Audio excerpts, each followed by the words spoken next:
You've got just 7 weeks to go in your SuperCoach season. And how are you feeling about it? If you're going for a league victory, you're a couple of weeks away from league finals, rankings.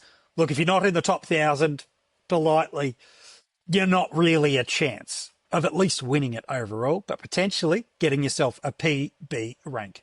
Regardless of your focus, here at the Coaches Panel, I got you set this week with my top 10 trade targets for SuperCoach. You might not have many trades left, so we'll try to stretch the options for you this week. One is a downgrade. There's a couple of value, and then there's some guys that I think are nice pivot points to get onto at various times of the year.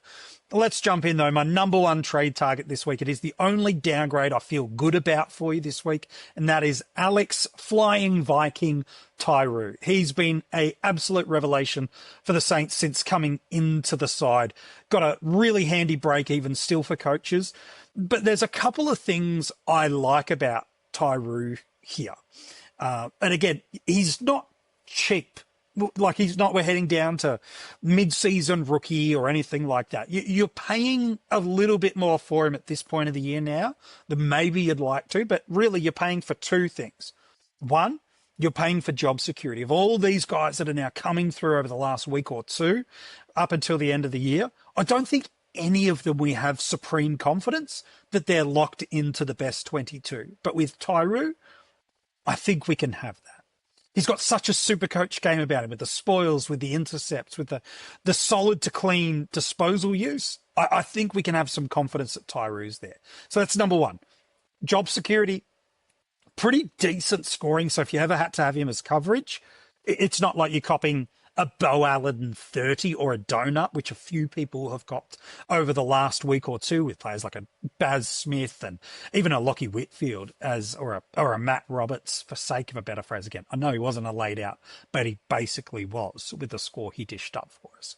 The other thing I like about him is he creates, with his defensive forward status, the ability now for coaches to access 4 of the 5 areas of the ground for coverage when he and Tom McCarthy are paired together. With Tauru covering the defensive forward and with McCarthy covering the mid and the defense, you can now cover all lines, including flex, except the ruck line, with just those 2 players. And as trades start to thin out further and further for coaches, the ability to use bench coverage or bench loops on matchups becomes vital in your SuperCoach success, whether it is rankings or leagues. So for me, Tauru, you're not getting cheap as chips as you might be on others, but you're not throwing this position away. It is there strategically. He's best 22. He's playing every single week, and he opens up the loops that you want to be able to do and protect you in 4 of the 5 areas of your SuperCoach side with a Tom McCarthy. So to me, I think it's a great move. That's why he's my number 1 trade target. My number 2, again, is a longer season play, not just a 1-week hit, but I'm pretty happy to put him in this spot. I'd say it's 1 week early, but the price point has him at a spot where I don't mind jumping in on it. And who cares if it's a potentially painful week, because he still finds ways to score in tough weeks. Who am I talking about? It's Zak Macrae. Still pretty highly owned across the formats, but when you start to look in the upper percentages, it's nowhere near as high. But he's coming off a 116 last week, and that was meant to be a tough matchup. He's now going at 106 in his last 4, and it is tough this week against the Swans. I don't see a James Jordan tag coming to him at all. If anything, it's going to come to one of Steele. It's going to come to probably Messiah Wanganeen-Miller. I think that's more likely to be Campbell, but that's fine. Or a Sinclair. I think those are the 3 more damaging, quote-unquote, players. That's where it's more likely to go. But regardless, even with that, he's shown last week he can score in difficult matchups. But pretty much from then, the last 6 weeks of the year, the DVP, which is the defense versus position, what a player is doing versus this opposition team in contrast to their average, is really, really good. And I'm happy to jump back in if I didn't have stocks or didn't have Jack and I had some trades left. Again, opens up the mid-forward loops that you might be able to play some positional lineage. I really like the move of Jack Macrae. It is a tougher matchup this week, but the price point might just be the thing that gets you over the line. And again, 106 in the last four and a good 110 plus performance in a tough matchup. It just might be enough to tip you over the gate. My number 3 trade target, I feel like I'm just putting him in every single week, but legitimately, it's hard not to talk about him. The ownership is still across the formats lower than it definitely deserves to be. He's Mr. 120 himself in as my number 3 trade target. It's Marcus Bontempelli. Look, he's got a rubbish matchup this week. It's not great. The Crows are one of the hardest inside midfield teams to score against rolling around in SuperCoach. But the fact is, if there ever was a player that could defy DVP, Bont is that type of player. He's also the type of player that has been able to tear the Crows apart. If they don't do well at stoppage, their game gets cracked open a bit. We saw that for a quarter and a half on Sunday afternoon, Sunday evening with the D's when they win clearance and stoppage and they get silver service. Man, the Crows, just midfield, still has some cracks about it. And Bontempelli is the ultimate guy that create divisions and cracks in any opposition team. It's rare to get a 120 plus guy under 600k, and he's still there. And while the matchup this week isn't awesome, he's the kind of guy that can defy it. And I'm happy to make sure I protect myself from getting hurt by Bont on the back end. Because again, we talk about guys that have great fixtures over the final 6-7 weeks of the year. This Bulldogs inside midfield looks ripe, and they're going to be pushing for a chance to make finals yet again. If you don't have Bont, this is the guy of almost all premium mids that feels like you just don't want to be against.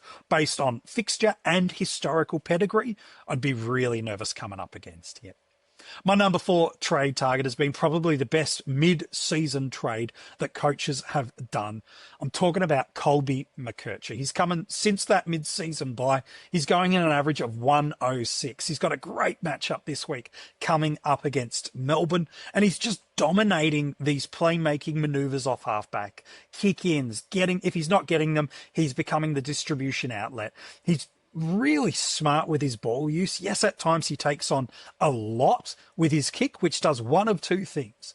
It means his kick creates a score involvement because it creates separation, or because he's taking on a lot with his kick, not just doing a dinky little 30-metre, no one's really impacted by the kick. There are at times he does turn the ball over as a result of that. But it's a high reward, high impact with a risk variance that sits alongside it. He's still value, but this is really the last week that he's value. Because again, we've got some others that are coming down, like a Lachie Whitfield type in a week or two, that all of a sudden it's going to start to be like, well, now you take that over anything else. He's a really handy D6 flex option because he's got that ceiling about him that we've seen since the post buys. He does have the odd stinker within him, again, because of how he chooses to use and move the ball. But as long as he sits in that spot, I'm happy with it. Yeah, there's always a risk element with North Melbourne players, with Alistair Clarkson making change. But it does feel like, at least over this back few weeks of the year, they've just got to give some stability to look and see at things. Hopefully he stays in that role. I think he does. And as a result, that makes him SuperCoach relevant. Then my number 5 trade target this week is a guy that I cannot believe his price point. But I've got to talk about him here. Jason Horne-Francis. At no point in the side did I think this side this year that the Hornet would be priced at what he is. But he's there. He's so cheap now. And it's the perfect time to get him for 2 reasons, not just the price. Number 1, he's got an amazing matchup this week against West Coast. And if Port are any chance of making finals, not only do they need to win this one, they need to win well, because percentage is going to be really critical this year for these teams competing for these last few spots in the 8. So that's number 1. Number 2, the return to health of a Jack Lachie means that the need for Horne-Francis to be more forward is minimised from a structural piece, and he's able to play in that forward role. Now, different if it was for breaking a tag or an injury risk or something like that, but the club have come out and said, look, his shoulder's no longer a concern for us. it's now the opportunity for him to play a bit more midfield. This is a game that could be an absolute beat up and a monster late on a Sunday afternoon. He and his power teammates could have an absolute field day. Don't forget, between rounds 3 to 9, he was going in an average of 110. So to get that potential at this price point with a great matchup, and I think much more stable forward structure for Port Adelaide, I'm happy to get my hands on Jason Horne-Francis. So they're my top 5. It's Tauru, it's Macrae, double Saints. Then we're hitting Bont, we're hitting McKercher. Then it is the Horne-Francis. Let's get to my last 5. Again, some of these have great matchups now. Others, it's about the overarching of the year. Lachie Ash is my number 6 trade target. He's one of the most unique 110 plus averaging players for the season, based on top 1% or top overall percentage. It's incredible what he has done this year and just how lowly owned he's been able to get there. His last 2 games against the Cats, who are his opponent this week, are 110 plus. And again, if any attention is ever going in a negating halfback role, it always goes to Whitfield over him, or let alone in the midfield where a Green and a Callaghan dominate. He's just as tag free as it comes, and he's an adventurous playmaker that just finds a way to score, even when it looks like he's heading towards an 80 in SuperCoach. He just does a few things in critical moments of the game that really opens it up, creates scores for his team, and he's an absolute outstanding pick. If you're looking for unique with a great run home, and including this week against the Cats, while not awesome, his recent history with them is as good as you could ask. I'm happy to get my hands on Lachie Ash as my number 6 trade target. In at number 7, it's probably the most unique top liner that you could get. Errol Gulden. What else can I say? He's got the perfect SuperCoach score build where he tackles. When he gets the ball, he uses it well by foot. He does the defensive stuff and tackles. He kicks and impacts the scoreboard. And then he wins the contested footy as well. Like, this is almost the perfect pedigree of SuperCoach performer. And then when you get him at a unique level where he sits, it's absolutely breathtaking. The final 5-6 weeks of the year for Sydney for inside mids is a great SuperCoach run. But the reason he's as lowly in the top 10 trade targets as he is not because any of these things are bad. It's just the fact that there's a world where against St Kilda this week, a tag comes his way. Now, you could build a pretty compelling case that Marcus Windhager goes to an Isaac Heaney. And I think that's a pretty compelling case too. But it's hard to ignore Gulden as a serious consideration. And so while for you, you might be going, no, I've got one more premium upgrade. Who can I get? That's why I'm saying Bont is a number 1 midfield upgrade of the top premium mids. But if you're looking for unique with a great fixture and you're happy to run the flirted gauntlet of a tag that could come his way, I'm not saying it will, but he's one of probably the top 2 options. I don't think Warner is a tag target at the moment. As good as he is as a player, he's not in the Gulden or Heaney impact territories this season. He's an option. It's a risk. If you're happy to absorb that risk factor, absolutely go, because it's not just he starts with Heaney. We've seen Ross Lyon move Windhager mid-game onto a player. So even if Gulden gets off the chain, there's a world where it comes there. So there's a risk profile associated to this one, but the scoring is just so good outside of this week. It's just a good pick.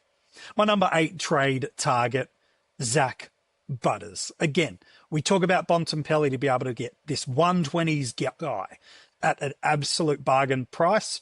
While Butters is a little bit more pricey, he's still unbelievably good value. And I think that the fact that he's got the Eagles matchup this week is just awesome. Again, not as unique as Gulden, not as cheap as Bontempelli, but probably of the two has definitely the better matchup this week against West Coast. This has 150, 160, 170 territories about it. And even if it doesn't, I just don't see a world where Butters doesn't get to that 120 from now to the end of the year. He's already doing it, but over these next 7 weeks, he's got some really good games. There's the odd tag game that could come his way, but we've seen teams choose to go to Rosie a little bit more this year and prevent his half-back ball movement. So it's no longer a fait accompli that it goes to Butters or Horne-Francis. Any of the three could really be the ones that cop it. But this week, the matchup is just so good and hard to ignore. I'm happy to talk about Zak Butters. Then the last two, one is, well, they're both season-long plays. One is getting ahead of the pack, The other is deliberately creating separation and having a potential risk this week. Just putting it out there. But I want to make sure I give you names that you don't just see everybody doing the week that's there. I want to give you something that's a bit diverging. And so the guy I've got at number 9 this week is probably a week early. I'm not going to lie. But Lachie Whitfield is my number 9 trade target. Yeah, the break even says you're going to get him cheaper in a week. And it might not be the most absolutely knockout pick this week. For what it's worth, when they played Geelong early in the year, he did go 116. So it's not like you're trading into an absolute disaster class. Sure, he'll be cheaper in 1 or 2 weeks' time. The break even would probably indicate he's going to drop 20 to 30K. Okay, no problem at all. But is the difference of a trade now to 20 and 30K really the difference in your year? He's got 11 tons this year.